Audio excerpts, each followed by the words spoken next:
Hai, selamat datang kembali di channel Vodcom. Seperti biasa, kami akan membacakan kembali sebuah cerita horor yang mudah-mudahan bisa menghibur kalian semua. Cerita horor kali ini merupakan bagian ketiga dari thread Simple Man yang berjudul Kembang Laruk. Jika kamu belum mendengarkan bagian pertama dan kedua dari cerita ini, silakan klik link di pojok kanan atas atau link yang ada di deskripsi agar kamu tahu alur ceritanya. Cerita ini merupakan sebuah kisah nyata yang diceritakan kembali oleh penulis. Di bagian ketiga ini menceritakan tentang perjalanan Rizky dan rombongan pendaki lainnya untuk mendaki sebuah gunung, di mana mereka bertujuan untuk menyelamatkan saudari Lika yang sukmanya terjebak di sana. Saking wanginya aroma badan Rizky membuat menjaweh atau penguasa gunung itu turun menemui Rizky, dan disinilah satu persatu rekan pendakian Rizky mulai berguguran. Jika kalian ingin membaca cerita ini secara langsung, silakan kunjungi dan follow akun Twitternya yang linknya sudah kami sertakan di deskripsi. Dan daripada penasaran, serta tanpa berlama-lama, mari kita mulai ceritanya.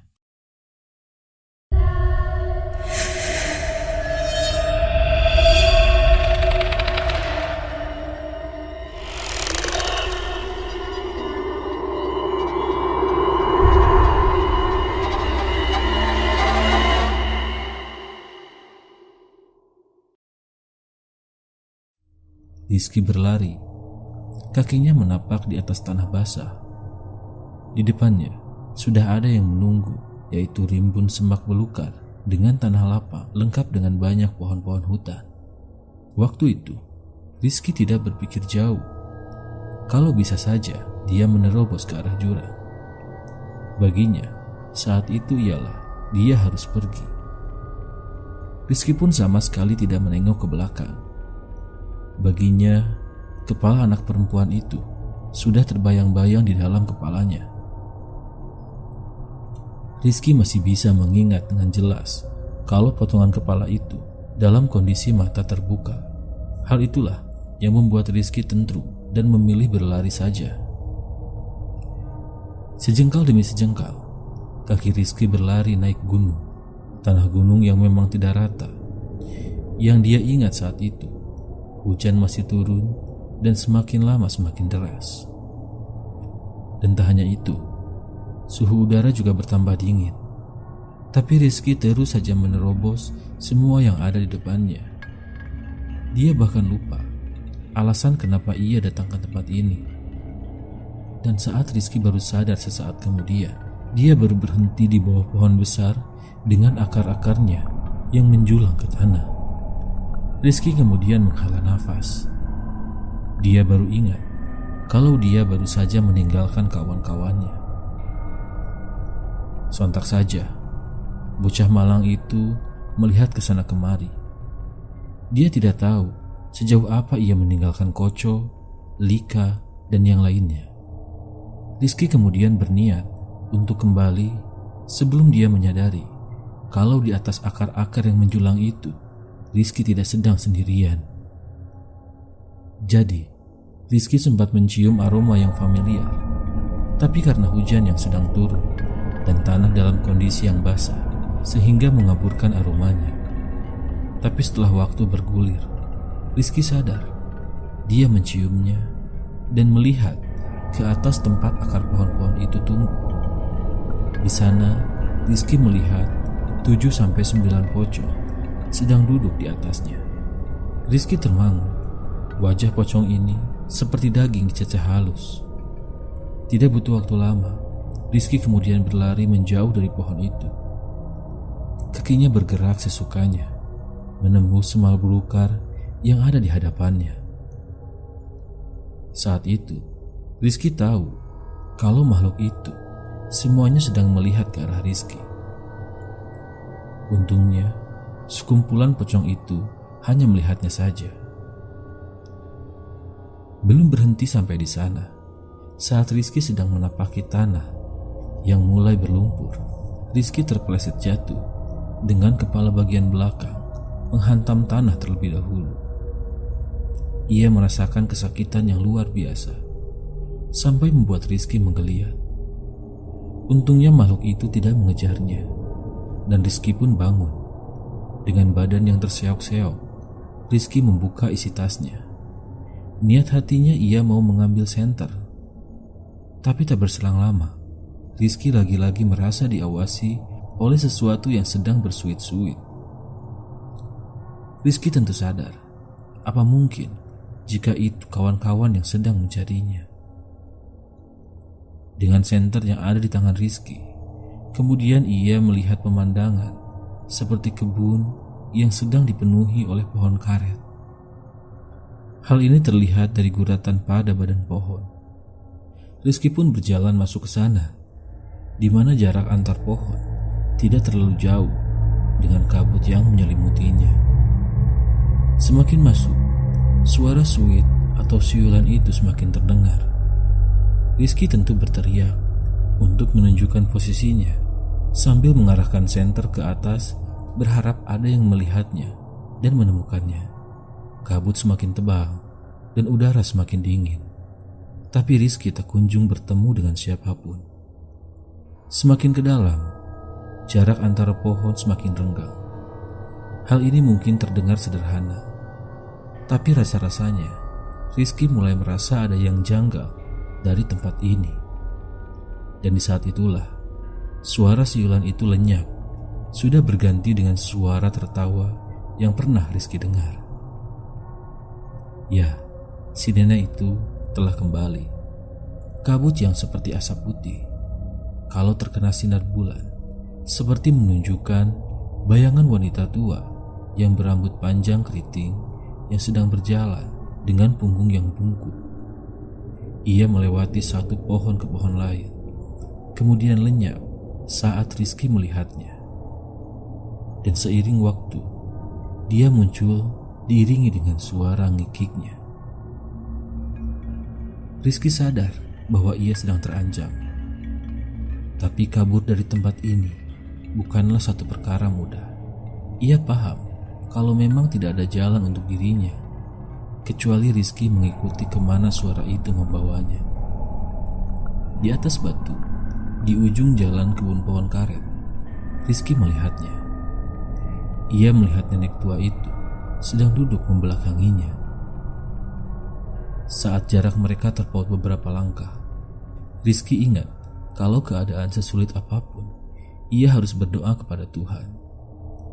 Maka ia pun bersiap untuk membaca doa. Tapi belum juga doa itu terucap dari bibirnya, sosok di depannya berbicara. Gak perlu berdoa kalau dalam hatimu gak yakin. Buang-buang waktu saja. Suaranya persis seperti suara nenek-nenek pada umumnya. Sosok itu tidak berbalik. Ia masih duduk membelakangi Rizky. Kamu sendiri ya? Apa tujuanmu kesini, nak? Mencari apa? Rizky tidak berani berbicara. Bagaimanapun, sosok yang ada di depannya ini bukanlah manusia. Hanya saja, entah kenapa Rizky merinding sewaktu mendekatinya. Kih. Tidak usah takut. Aku kalau mau mencelakaimu, sudah kutendang kau ke jurang. Rizky masih berdiri. Giginya gemetar, seperti orang kedinginan. Atau mungkin hal itu karena dia berada di fase paling takut. Saya mau naik, Mbah, ke atas sama teman-teman saya, Mbah. Belum selesai Rizky bicara, sosok di depannya itu berteriak kepadanya. Gak usah mbojok cah cilik. Opo tujuanmu merene? Sumpah, Mbah, mana berani saya membohongi Mbah. Begitu ya. Kih. Kesini kalau begitu, nah. Ayo mendekat. Rizky menurut. Dia berjalan setapak demi setapak. Aroma tubuhnya wangi bunga kamboja. Nenek itu memanggil. melambai-lambaikan tangannya ke arah Rizky. Tapi anehnya, dia masih tetap dalam posisi membelakangi Rizky. Saat Rizky mendekat pun, dia sempat melihat sebagian wajahnya yang menghadap ke depan. Ia tidak mengerti alasan kenapa sosok ini memanggilnya mendekat. Rizky hanya berani berdiri di belakang punggungnya. Ia menghindari wajahnya. Saat itu, sosok itu memintanya mendekat lagi. Lagi, ayo dekati Mbah. Ayo mendekat lagi. Sampai Rizky bisa mencium wangi aroma Kamboja yang sangat kuat. Sentuh kepala si Mbah, biar kamu ngerti si Mbah aromanya aroma kembang apa. Rizky terdiam saat sosok itu mengatakan hal itu. Dan kemudian sosok itu berteriak, "Sentuh, cepat!" Rizky akhirnya menurut. Perlahan, kedua tangannya menyentuh bagian sisi kepalanya, yang berarti rambut bagian belakang nenek itu. Ada tonjolan aneh pada tempurung kepala sosok yang ada di hadapannya ini. Bahkan, ada beberapa lubang yang ganjal. Tapi anehnya, aromanya semakin wangi. Rizky yang meraba bagian tempurung kepalanya, kemudian menyisir rambut putih itu. Karena Rizky merasa hal ini terasa semakin aneh. Dan sewaktu Rizky berhasil membiak rambut nenek tua itu, Rizky melihat rupanya di balik rambut yang keriting panjang itu ada wajah lain yang menyeringai kepadanya. Jadi, yang sejak tadi berbicara kepada Rizky adalah bagian belakangnya. Ia kemudian mengatakan satu hal yang nampaknya Rizky pahami. Semakin wangi, semakin kuat. Wangi tidak selalu baik, nak.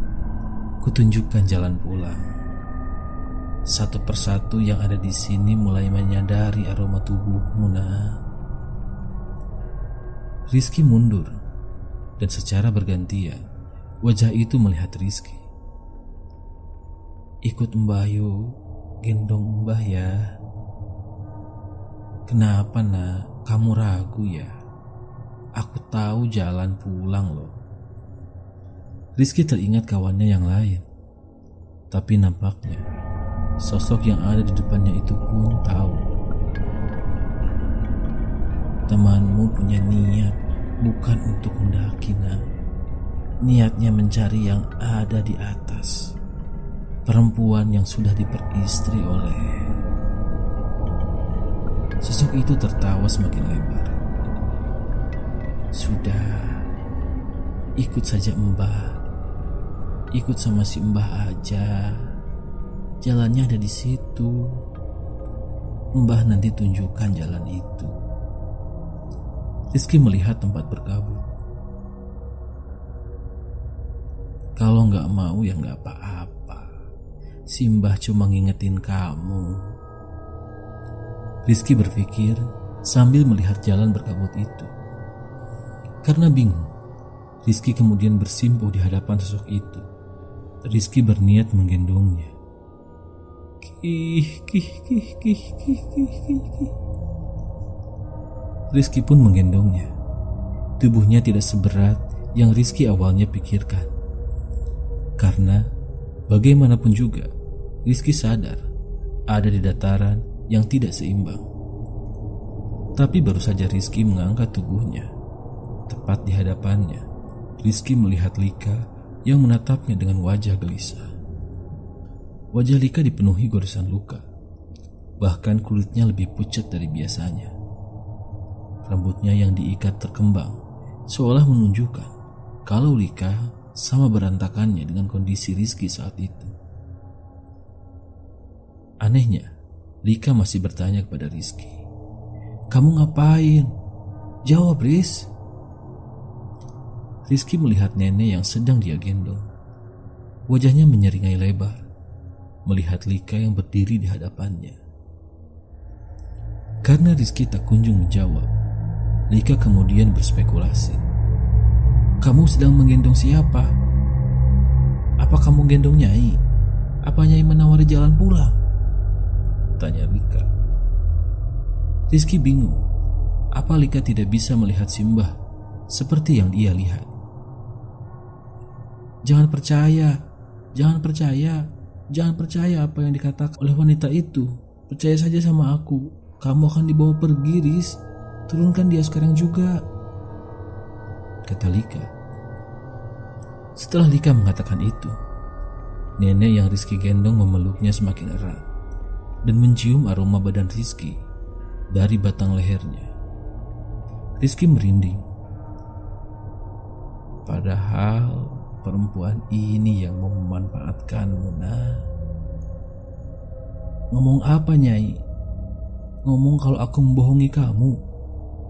Lika berniat mendekat, tapi Rizky berjalan mundur. Tenang, Mas, tenang. Ini aku, Lika, ujar Lika. Aku tidak akan menang sama setan. Jadi terserah kamu, Mas. Kamu tidak akan pernah pulang. Kalau kamu gak percaya sama aku, turunkan dia sekarang, Mas. Lika masih terdiam. Mendengar itu, Rizky mulai goyah. Anak goblok. Anak perempuan ini punya maksud dan tujuan terselubung sama kamu. Jangan turuti mulutnya yang manis itu. Terlalu lama menunggu, Lika kemudian menurunkan tasnya. Iya, Nyai, kamu menang. Silahkan bawa anak itu. Tapi Nyai, Bapak menitipkan ini kepada saya. Lika mengambil sebuntal kain. Dan sebuntal kain kafan itu berwarna putih yang bernoda merah karena darah. Lika membuka temalinya dan menunjukkannya di depan Rizky. Tumpukan kelenjar daging yang busuk sekali. Aroma yang sama seperti aroma kepala yang Rizky lihat yang ada di dalam tas Lika. Ini, Nyai, ini ada 100 ari-ari bayi baru lahir. Nenek yang ada di punggung Rizky sempat diam dan melotot. Lidahnya terjulur keluar, tapi tangannya memeluk Rizky semakin erat. Sosok itu nampak aneh. 100. Jangan bercanda kamu, itu kurang, kata Nyai. Lika menunggu Rizky. Rizky kemudian bicara dengan suara terbata-bata. Katanya kurang. Lika mengerti. Wajahnya nampak kesal. Tapi dia kembali mengambil sesuatu dari dalam tasnya. Rambutku, Nyai. Gimana, Nyai? Nyai mau? Nenek itu menyeringai semakin lebar sambil berujar. Rambut ecah perawan. Lika mengambil pisau dan memotong setengah bagian rambutnya. Ia melemparkannya di atas ari-ari itu. Rizky kemudian bersimpuh dan wanita itu pun merangkak turun.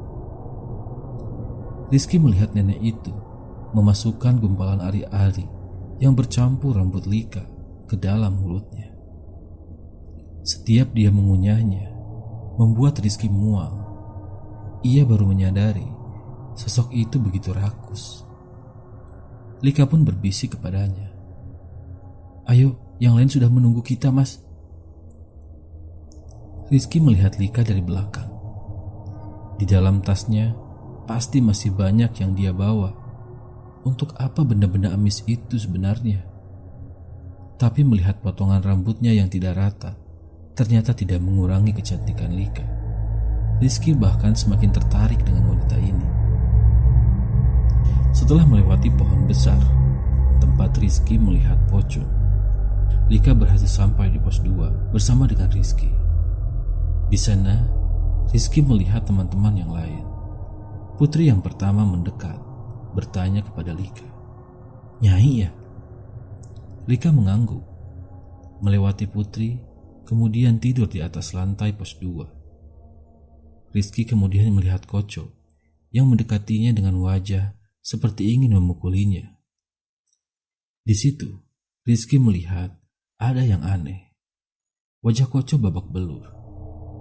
Tapi ternyata tak hanya Koco yang babak belur, baik Prio dan Andris sama saja.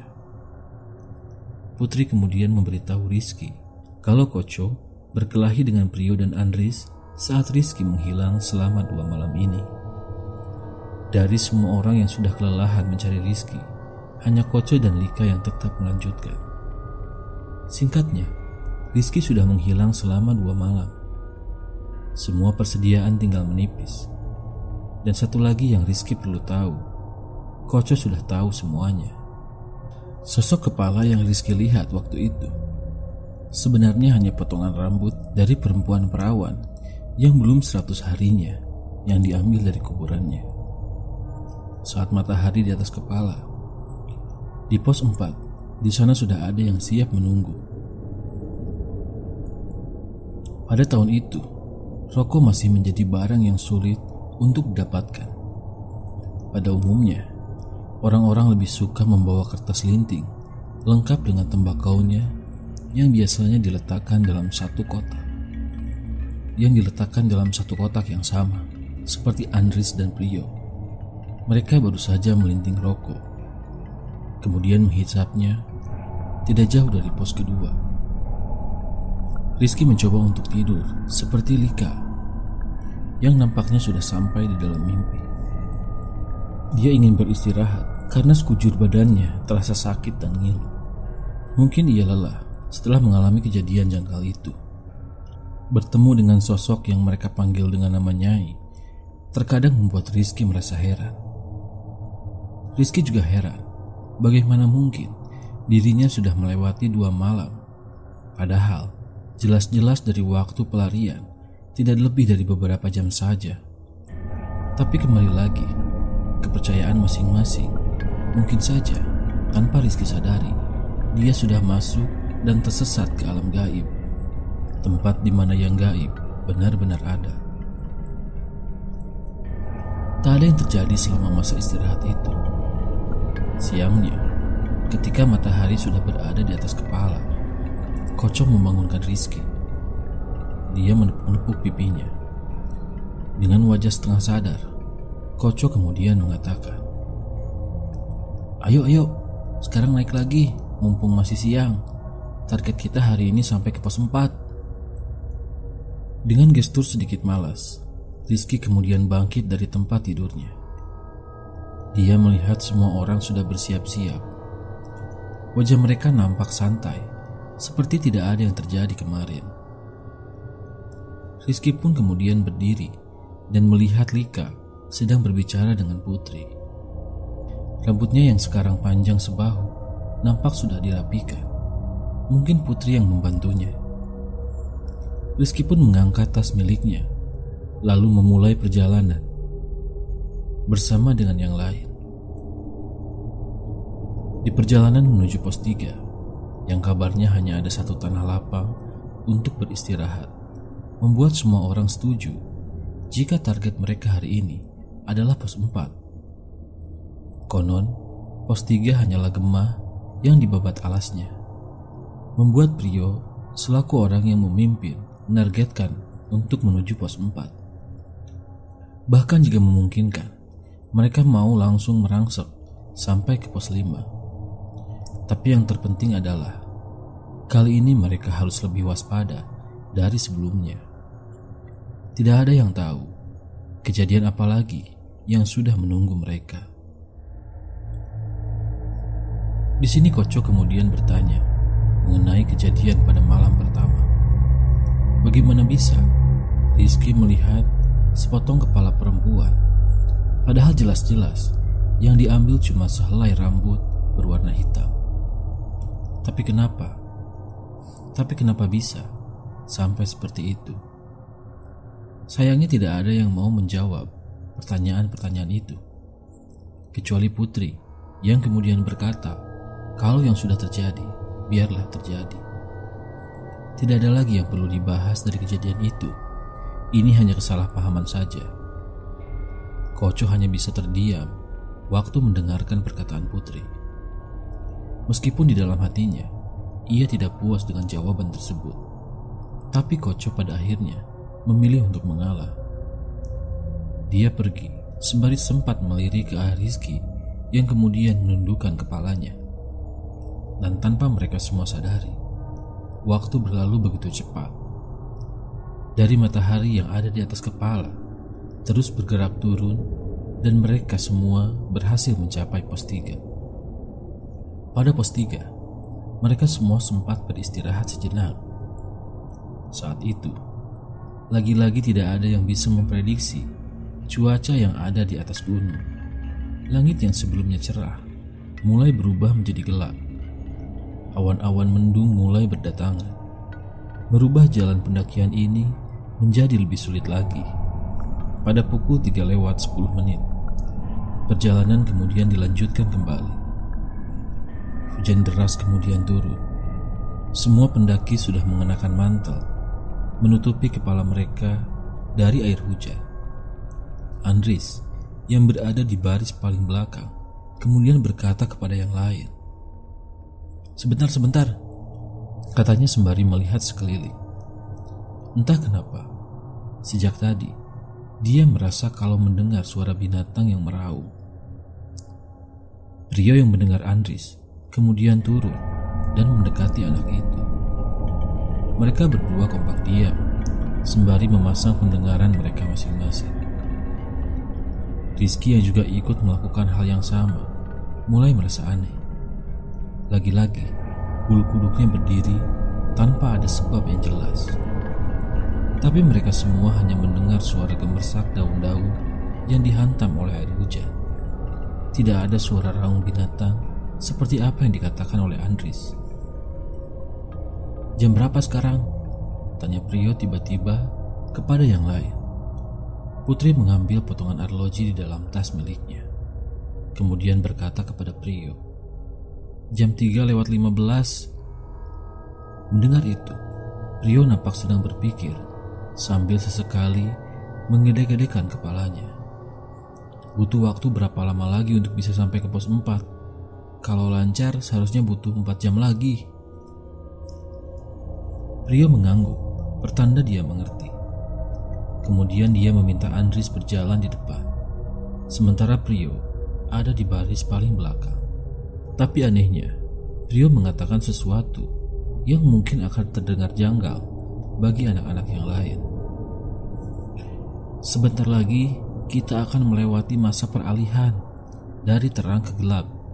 Kalau bisa, mulai dari sini, jangan ada satu orang pun yang melihat ke belakang. Mengerti? Mendengar itu, sontak wajah Lika nampak terkejut. Dia menatap Prio sembari bergumam lirih kepadanya. Dia ada di sini. Prio kemudian membuka mantel dan menunjuk bagian leher. Rupanya, tidak hanya Rizky saja yang merasakan perasaan tidak enak ini, tapi semua anak-anak yang mendaki, sekujur tubuhnya merinding luar biasa. Bahkan Putri yang ada pada barisan depan sempat menyentuh bagian belakang lehernya. Ada apa ini? Siapa dia? Siapa maksudmu ini? Tanya Koco. Wajahnya nampak pucat. Tapi nampaknya tidak ada yang memperdulikan pertanyaan Koco. Justru semua orang malah tertuju pada Putri yang berkata, Kok bisa loh? Bukannya dia harusnya ada di tempat yang paling atas. Ngapain dia sampai turun sejauh ini? Semua orang yang melihat Putri kemudian tersadar akan sesuatu. Dengan perlahan, mereka semua kemudian beralih memandang ke arah Rizky. Karena bunga yang satu ini wanginya benar-benar harum, sampai semuanya datang satu persatu. Kata Rizky kepada semua orang yang ada di tempat ini. Tidak ada lagi dari mereka yang berbicara selepas Rizky mengatakan itu. Rasa-rasanya semuanya sudah mengerti penyebab sosok yang paling dihindari di gunung ini sampai turun sejauh ini. Prio tetap mengatakan untuk tidak menoleh ke belakang, meskipun Prio tidak menjelaskan akibatnya. Kurang 1 jam lagi masa peralihan. Gimana? Apa tetap melanjutkan atau berhenti sebentar di sini? Kata Lika yang bertanya kepada Prio. Sembari berjalan, Prio seperti orang yang sedang melamun. Dia tidak fokus dengan pembicaraan ini. Sementara di atas, Rizky melambatkan langkah kakinya agar ia bisa menguping apa yang sedang Lika dan Prio bicarakan. Lanjut, Lik, tapi semua harus paham dengan situasinya. Ini sudah di luar kendali kita. Gimana ini? Menjauh sampai turun, bentak Prio yang marah. Lah, iya mas, aku juga gak paham. Kok bisa si bangsat satu ini ikut-ikutan turun? Seharusnya kan gak begini caranya. Apa gara-gara? Lika langsung menatap punggung Rizky. Prio kemudian menjawab dengan suara setengah berbisik. Apa kita sudah salah bawa kembang? Kembang laruk yang kita bawa ini aromanya wangi, sewangi-wanginya bunga. Karena itu yang di atas pasti turun satu persatu. Lika kemudian berhenti berjalan. Prio pun ikut berhenti. Tapi Prio tak berani melihat ke belakang. Dia menunggu Lika menyusul dirinya dan berbicara. Apa itu artinya sekarang ada kemungkinan kalau setan yang satu itu juga akan datang? Ada kesempatan untuk bisa menolong si Mbak. Prio mengangguk. Seharusnya begitu. Setelah melewati pos 4, kita akan tahu di mana mbakmu selama ini disembunyikan selama 2 tahun belakangan ini. Waktu terus berjalan. Sampailah mereka pada titik hutan yang banyak ditumbuhi tanaman liar semak belukar. Di atas sini, suhu udara semakin dingin, dikarenakan juga hari sudah mulai gelap. Selain itu, hujan juga tak kunjung reda. Rizky menggigil sembari mengusap-usapkan tangan. Putri kemudian memberitahu, beberapa menit lagi, waktu sorop akan segera mulai. Prio yang berada di barisan paling belakang kemudian berjalan semakin cepat untuk menyusul yang lain. Ia berkata, "Di sana, di bawah pohon pinus." Prio kemudian menjelaskan permainannya. Jangan ada satupun orang yang berani-beraninya melihat ke belakang, apapun yang terjadi, sekalipun kalian mendengar suara temanmu sendiri. Jangan pedulikan. Ingat, sampai aku bilang aman, kalian semua harus menuruti apa kataku. Kalau tidak, pokoknya aku tidak bisa menjamin kalian bisa kembali dalam keadaan hidup-hidup. Putri, Andris, Koco, dan Rizky semuanya kemudian mengangguk dalam kondisi yang saling melihat ke punggung masing-masing. Prio kemudian menjelaskan lebih lanjut urutan pendakian ini dan tidak boleh dirubah posisinya. Mereka semua harus saling menjaga satu sama lain. Yang berada di depan adalah Andris dan Putri. Di tengah-tengah ada Rizky dan Koco, sementara di bagian paling belakang ada Lika dan Prio. Urutan ini tak boleh berubah sampai di pos 4. Mereka saling memberi botol minum yang tersisa, menengguknya sebelum wajah mereka melihat waktu sorop yang pada akhirnya tiba. Mendadak, angin dingin berhembus pelan menyapu badan mereka. Tapi anehnya, hembusan yang dingin itu membuat degup jantung mereka berdetak semakin cepat. Perasaan ini adalah seburuk-buruknya perasaan yang pernah Rizky dan yang lainnya rasakan satu sama lain. Dengan cepat, semua orang kemudian melangkah lebih cepat dan tegas dari sebelumnya. Rizky hanya mendengar derap kaki teman-temannya saja. Semua orang nampak ingin segera sampai di pos 4. Rizky juga hanya bisa melihat punggung 3 orang yang ada di hadapannya. Mata Rizky terus tertuju pada punggung Putri, Andris, dan Koco. Dia sama sekali tidak bisa melihat Lika dan Prio yang ada di belakangnya. Waktu itu, kabut sudah mulai menyelimuti sela-sela pepohonan. Rizky belum pernah merasakan kalau sekujur badannya saat ini kedinginan sekaligus ketakutan. Beberapa kali juga Rizky seperti melihat ada wajah-wajah manusia yang menitip di celah-celah pepohonan. Mereka diselimuti oleh kabut yang sangat tebal. Bersama-sama mereka saling mengingatkan satu sama lain. "Tidak usah diperdulikan, lurus saja dan lihat ke depan," teriak Putri. Tapi sedikit demi sedikit, perasaan was-was dengan sosok-sosok yang memperhatikan mereka semakin kentara. Mereka semakin menunjukkan eksistensinya. Hujan mulai reda, meskipun masih rintik-rintik. Rizky mulai melepaskan penutup kepalanya. Dia masih berjalan mengikuti punggung Koco yang ada di hadapannya. Sebelum tiba-tiba saja, dia mendengar dengan jelas suara jeritan Lika yang datang dari arah belakang. Sontak, hal ini membuat tubuh Rizky berhenti bergerak. Rizky mematung diam. Melihat ada yang aneh pada tubuh Rizky yang tiba-tiba diam, Lika cepat-cepat berkata, "Ada apa? Kamu gak usah berbalik. Jangan percaya. Aku sama Prio baik-baik saja," teriak Lika. Setelah Lika mengatakan hal itu, tak lama kemudian terdengar suara tertawa yang seperti sedang menertawakan Rizky. Suaranya seperti suara anak-anak kecil yang cekikikan. Anehnya, sepertinya hanya Rizky yang bisa mendengarnya. Lika kemudian bertanya, "Kamu tadi sempat berhenti karena apa?"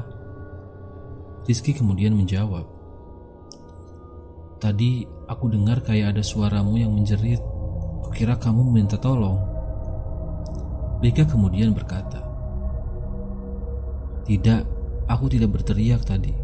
Malah aku tidak tahu kalau ada suara. Tapi aku paham kalau kamu sempat berhenti pasti ada apa-apa. Makanya kamu ditaruh di posisi tengah."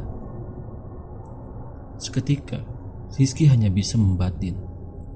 Tipu muslihat sosok itu jauh lebih sulit dibandingkan Nyai yang menunjukkan wujudnya secara terang-terangan.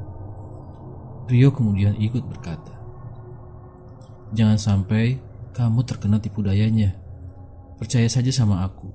Jangan sampai tertipu, Riz, dengan setan yang satu ini." Rizky hanya bisa mengangguk setelah mendengarnya. Bagaimanapun juga, Rizky bisa merasakan kalau sosok yang mereka bicarakan ini jauh lebih gelap dibandingkan Nyai. Rombongan terus berjalan naik. Sementara suasana gelap sudah menyelimuti tempat ini. Rizky dan yang lain sudah memegang senter di tangannya masing-masing. Mereka masih mengikuti alur di mana Koco mengikuti punggung Andris. Begitu pula dengan Lika dan Prio yang berjalan mengikuti Rizky. Hujan deras kemudian turun kembali, membuat Rizky menggunakan penutup mantel di kepalanya lagi yang sebelumnya ia turunkan. Medan pendakian juga semakin sulit. Di depan banyak ditemui hambatan tanah berlumpur, dan terpaksa satu persatu dari mereka mengeluarkan tenaga yang besar. Beberapa kali Rizky juga menghela nafas berat karena selain medan yang menyusahkan, suhu udara juga terasa semakin dingin. Teriakan-teriakan dari Putri, Koco, dan Prio saling bersahutan satu sama lain. Mereka saling memberikan nasihat untuk tetap tenang dan tidak terburu-buru. Saat itulah Rizky mencium aroma yang sangat wangi. Aroma dari sepuhan ratusan kembang melati. Dan aroma ini berasal tepat di belakang Rizky. Sontak, Rizky seketika terdiam, merinding. Dia merasa kalau di belakangnya ada sosok lain yang bergabung bersama dengan Lika dan Prio. Tapi Rizky mencoba abai dengan situasi ini. Dia terus menerjang medan yang sulit, kemudian tetap mengikuti punggung Koco yang juga mengikuti punggung Putri dan Andris. Hanya saja, semakin lama, aroma wangi melati itu membuat rasa penasarannya kian meninggi. Apa Lika dalam bahaya? Pikir Rizky. Kejadian ini kemudian mengingatkan Rizky dengan apa yang dikatakan oleh Nyai kepadanya. Semakin wangi, semakin berbahaya. Entah kenapa, ia kemudian terngiang-ngiang dengan kalimat itu. Sampai ia tidak menyadari kalau kakinya menjejak pada tanah yang gembur. Sedangkan yang lain, Koco, Putri, dan Andris menapak pada akar-akar pohon. Seketika, Rizky tersungkur jatuh sendirian, diikuti teriakan Lika dan Prio yang terkejut melihat kegawatan ini. Sayangnya, mulai dari barisan Koco sampai Putri, tidak ada yang berani menoleh ke belakang.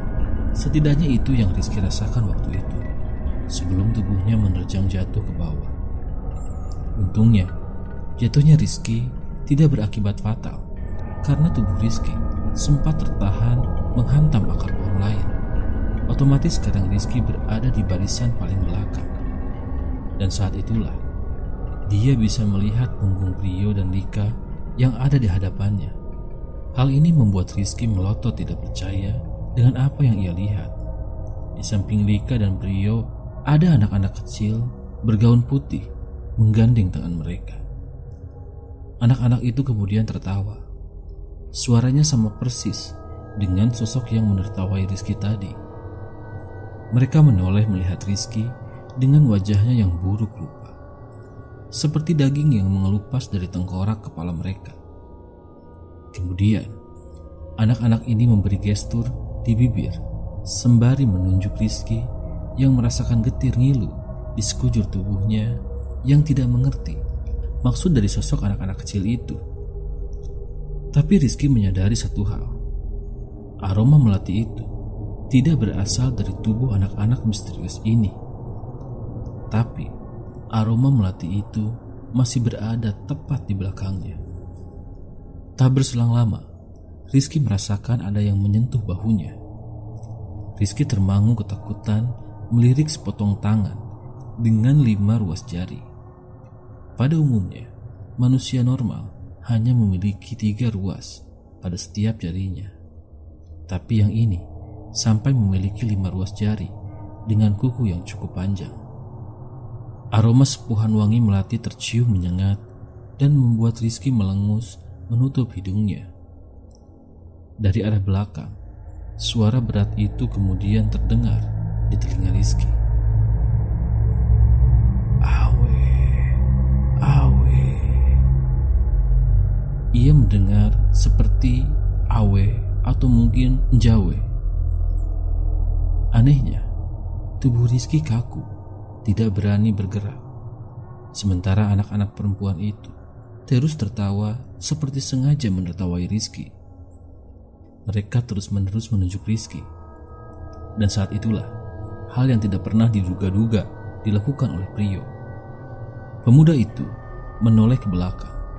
Wajahnya pucat. Prio kemudian berlari tunggang-langgang naik ke atas sendirian. Ia tak peduli apapun yang ada di hadapannya. Prio berlari sendirian melewati Koco, Putri, dan Andris. Rizky yang melihat peristiwa itu kemudian sadar kalau aroma melati yang ada di belakangnya sudah lenyap. Rizky kemudian berdiri dengan gestur yang sadar kalau Prio dalam bahaya. Ia kemudian berlari menuju ke tempat Lika. Ia mengingatkan kalau Jawe saat ini sedang mengejar Prio. Lika yang mendengarnya nampak terkejut. Wajahnya pucat pasi. Ia kemudian berkata, "Tidak akan selamat." Lika kemudian menarik tangan Rizky, membawanya mendekat ke arah yang lain. Putri tampak bingung kenapa tiba-tiba Prio berlari seperti itu. Dengan wajah yang datar, Lika berkata, "Cepat, ayo kita pergi ke pos 4. Mendengar itu, Putri hanya bisa terdiam. Dia sadar ada yang tidak beres. Sementara Rizky melihat di atas dahan-dahan pohon semakin banyak anak-anak yang duduk menggoyang-goyangkan kakinya. Mereka masih menertawai Rizky. Koco dan Andris pun terpaksa memimpin di depan sebelum aroma itu kembali diikuti suaranya. Kih, Kih, kih, kih, kih. Rizky berkata kepada Lika, "Nyai balik." Mendengar itu, Lika mengangguk, dan semua orang yang ada di sana berlari sekuat tenaga. Rizky pun melakukan hal yang sama. Sayup-sayup suara wanita tua itu terbawa semakin keras, sampai membuat Rizky bergidik ngeri melihat sosoknya yang merangkak. Sembari berlari, Lika berteriak kepada Putri, "Dia ada di pos keempat kan?" Putri mengangguk sembari berkata, "Iya, Nyai gak akan berani masuk ke sana, soalnya sudah beda wilayah." Koco yang berlari paling depan ikut berteriak, "Sebenarnya kita itu kenapa harus lari? Seumur hidup aku gak pernah mendaki seperti ini. Yang mendaki tapi pakai lari, seperti maling yang dikejar-kejar warga." Rizky dan yang lain tidak peduli. Mereka saling berlari meninggalkan satu sama lain. Koco pun akhirnya tidak punya pilihan lain selain ikut mengejar Andris yang sudah berada di depannya. Dan saat itulah medan naik terlihat dan Putri menunjuk itu. Itu pos 4. Dan akhirnya mereka pun sampai di pos 4. Semua orang seketika melesat masuk ke dalam gedung tua yang berukuran sedang. Lika melihat ke jendela, mengamati apa yang ada di luar sana.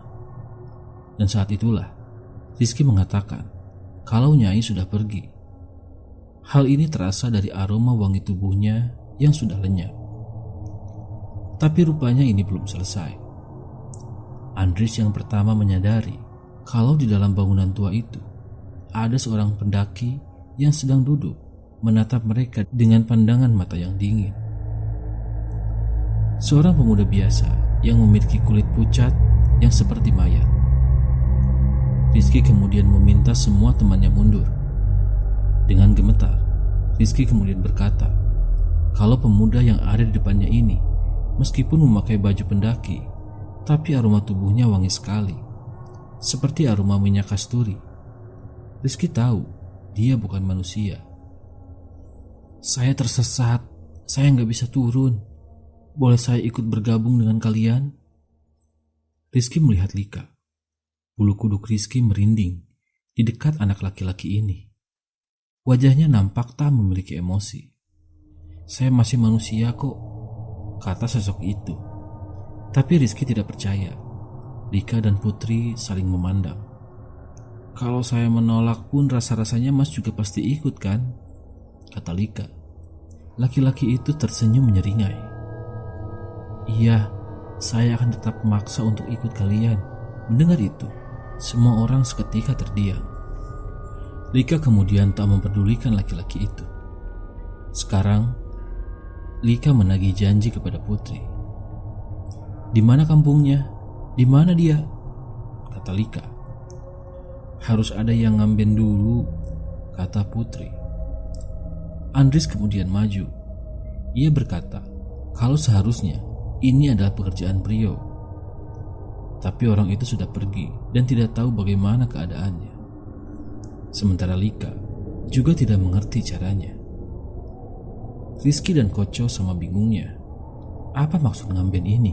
Putri akhirnya menunjuk Andris, memaksa bocah itu melakukannya, apapun resikonya. Mereka sudah berjalan sejauh ini. Naik atau turun sama saja berbahayanya. Saat itu, Andris nampak ragu. Dia ingin menolak, tapi Lika melotot ke arahnya. Akhirnya, anak itu pun akhirnya setuju melakukannya. Dan tepat di depan bangunan itu, Andris menyalakan kemenyan yang dibawa oleh Lika. Dia juga mengambil daun pandan, sementara Putri melepas seluruh pakaiannya di depan semua orang. Koco pun sampai ternganga melihatnya. Tidak ada yang tahu apa yang dilakukan oleh Putri. Putri hanya menggunakan pakaian dalam di tengah suhu yang sangat dingin. Putri kemudian memberi gestur orang yang seperti bersimpu di depan tungku kemenyan yang mengepulkan asap. Andris yang berdiri di belakangnya kemudian melilit leher Putri sampai anak itu tersedak dan meronta-ronta. Rizky dan Koco sempat mau menghentikan Andris, tapi semua itu dihentikan oleh Lika. Sementara wajah Putri sudah kemerahan, matanya melotot ke atas sebelum dia rubuh tak sadarkan diri. Andris membuang kain yang digunakan untuk melilit sekaligus daun yang ada di dalamnya. Saat Rizky bertanya apa yang dilakukan oleh Andris yang memilih diam dan masuk ke bangunan sendirian, tiba-tiba tersentak saat melihat Putri menciumi tubuh Rizky. Dia seperti binatang yang mengendus. Dengan wajah menyeringai dia berkata, "Kembang ini bisa menunjukkan di mana keberadaan kakakmu, nak." Rizky seketika menyadari aroma tubuh Putri sudah berbeda. Jika ada wangi yang bisa mengalahkan minyak kasturi, itu adalah wangi tubuh Putri yang membuat Rizky menggigil karena merinding. Sorot mata Putri lebih seperti sorot mata orang yang sedang kosong. Teduh, sejuk, tapi menakutkan. Rizky sampai harus menghindarkan dirinya dari pandangan Putri di belakang tubuh Koco.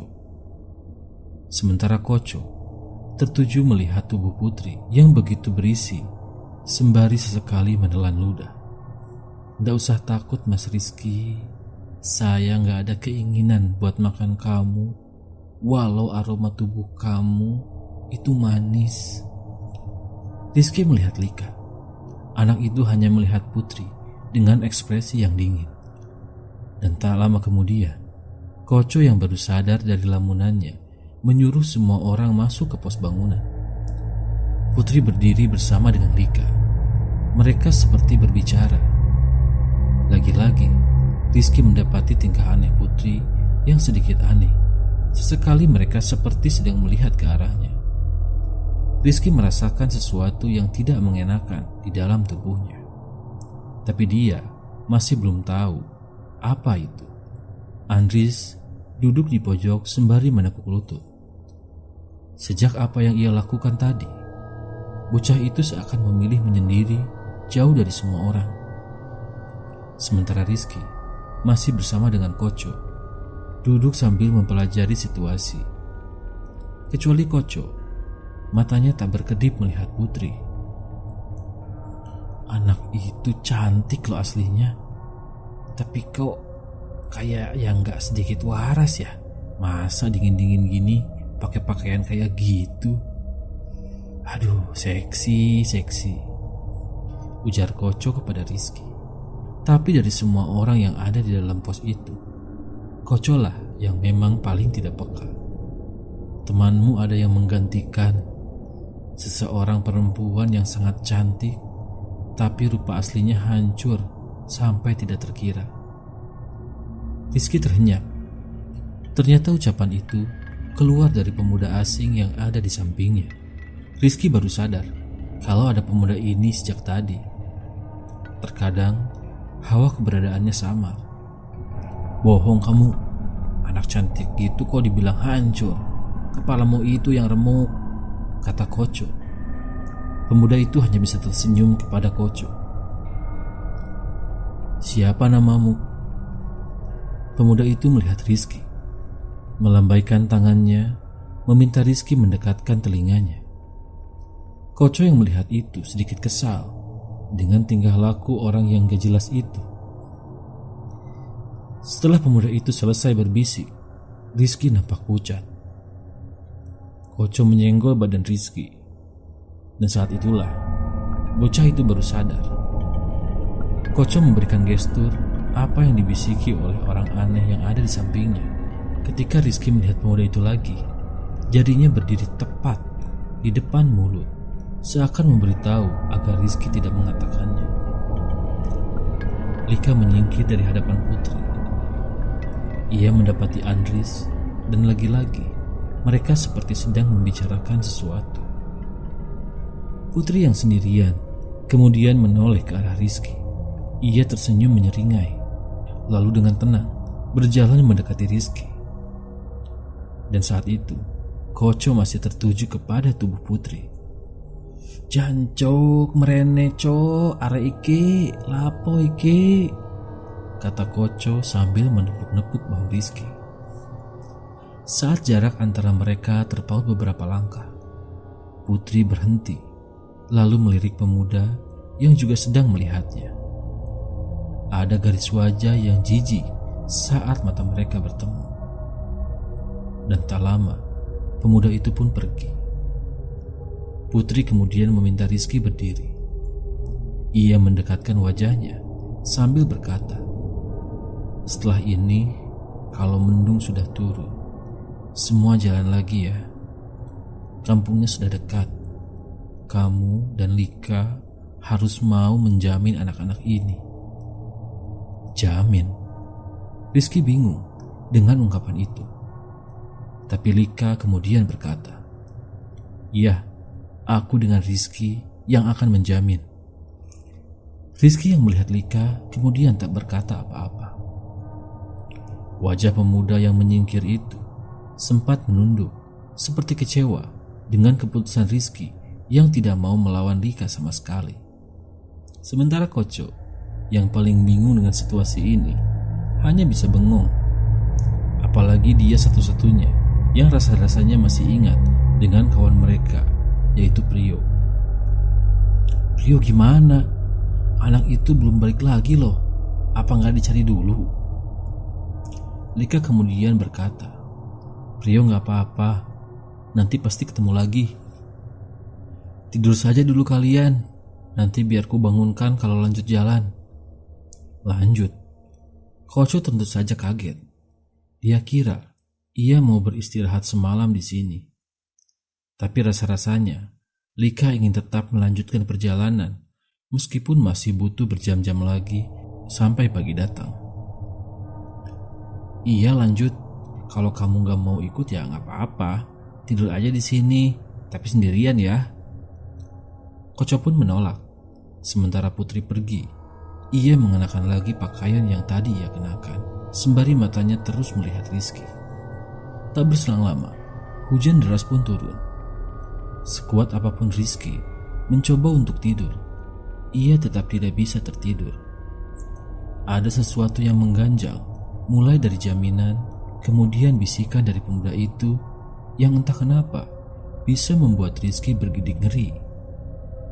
"Aduh, kenapa jadi begini?"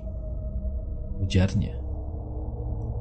Ketika waktu menunjukkan pukul 1 malam, saat itulah Putri berdiri dari tempatnya, diikuti dengan Lika yang kemudian sadar. Andris dan Rizky pun langsung mengangkat tas mereka.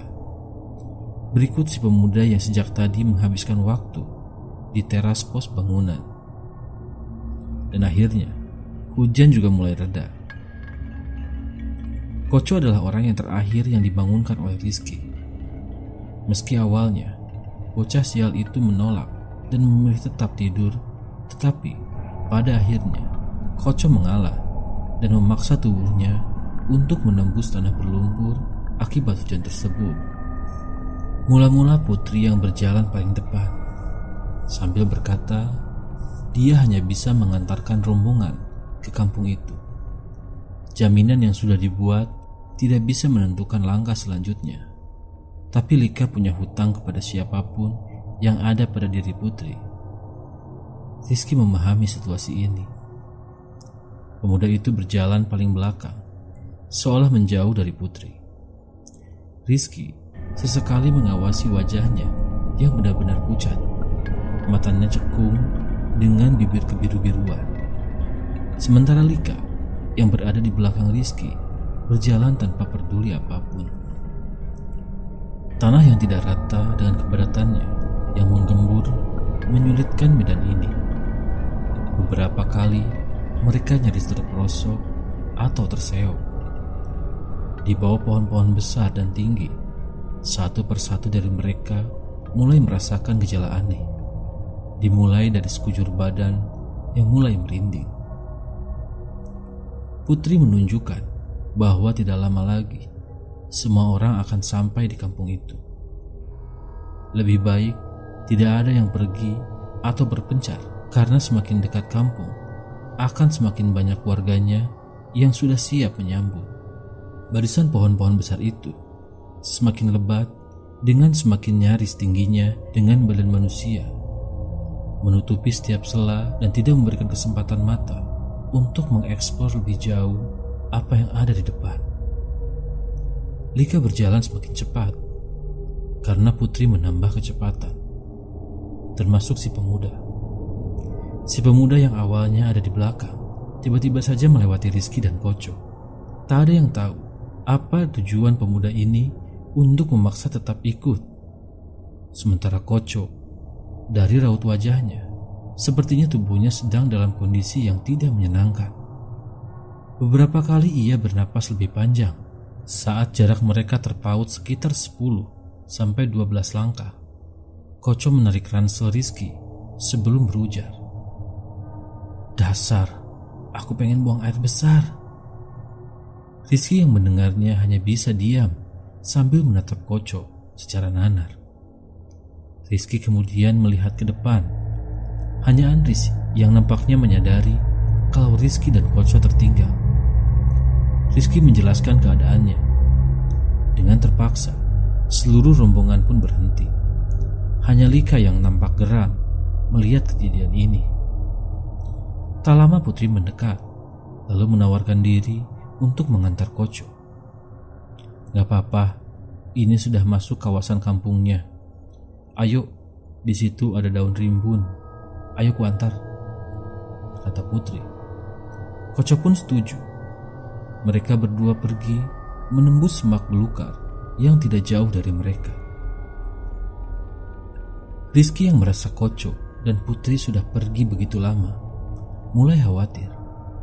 Apalagi ia berkali-kali merasa sungkan dengan Lika yang melihatnya dengan sorot mata dingin. Rizky pun berkata akan menyusul mereka berdua.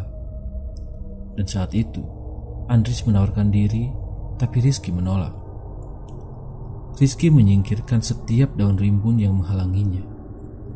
Daun-daunan ini menyerupai daun muris yang mempunyai dimensi lebar. Terkadang sayatan rantingnya membuat kulit Rizky terasa perih. Saat menjelajah semakin jauh, samar-samar terdengar suara Koco yang mengejan sebelum "Debu!" Suaranya seperti karung jatuh atau sesuatu yang menyerupainya. Rizky berhenti sebentar, menyingkirkan rimbun yang menghalangi pandangannya. Dan lagi-lagi, suara gedebuk jatuh terdengar lagi, bahkan hingga 2-3 kali dalam satu waktu yang berdekatan. Rizky tidak tahu suara apa itu. Jadi, dia melanjutkan langkahnya. Ketika melewati satu pohon kembar, di mana di bagian tengahnya terdapat tanah agak menurun, disitulah Rizky menemukan Koco sedang melihatnya dengan ekspresi orang yang bersusah payah mengeluarkan apa yang ada di perutnya. Rizky pun menyingkir ke bagian sisi pohon sambil berteriak, "Kemana Putri?" Suara Koco terdengar di mana dia mengatakan kalau Putri ada di bagian sisi pohon yang lain. Rizky pun mengerti. Tiba-tiba, suara gedebuk itu kembali dan mengejutkan mereka berdua.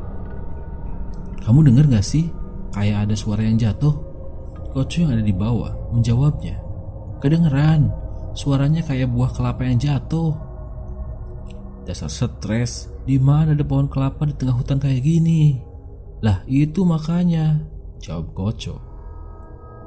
Di tengah-tengah percakapan itu, Rizky kemudian melihat benda jatuh itu dari arah tempat seharusnya Putri sedang berada. Begitu pula dengan Koco, suara benda jatuh juga terdengar di belakangnya. Rizky pun berjalan, mendekati melewati bagian tengah tempat Koco bisa melihat Rizky. Dengan langkah kaki pelan, Rizky melihat apa yang jatuh dari balik pohon itu. Dan saat ia melihat selembar kain yang membungkus, warnanya putih kusam dalam kondisi terbaring. Karena samar, Rizky mengamatinya dari sana. Rizky melihatnya. Wajah manusia yang hitam legam seperti daging yang lama membusuk, sedang melotot melihat Rizky sembari mengangah lebar. Belum bergerak dari tempatnya, Rizky mendengar suara Koco menjerit dengan suara lantang. "Pocong, pocong alas dadakmu." Disitulah Rizky sadar, baik di bawah ataupun di atas, nyaris seluruh tempat ini dihuni oleh puluhan, bahkan mungkin lebih, sosok pocong yang memiliki bentuk tubuh dan ukuran yang berbeda-beda. Wujud mereka sama dengan kulit wajah, nyaris hancur seperti daging dicincang hingga merah hitam. Saat itulah Putri datang dengan yang lain sambil berujar, "Aku salah. Ini ternyata sudah masuk kampungnya. Tempat yang dipakai Koco untuk buang air besar itu adalah tempat yang paling tua berada. Tempat dia yang membutuhkan jaminan tadi." Rizky menoleh melihat Koco yang sudah kocar-kacir, di mana di belakangnya ada wujud familiar yang Rizky kenal. Seonggok pocong dengan kain berwarna hitam legam. Hanya satu saja, ukurannya 7 kali manusia normal.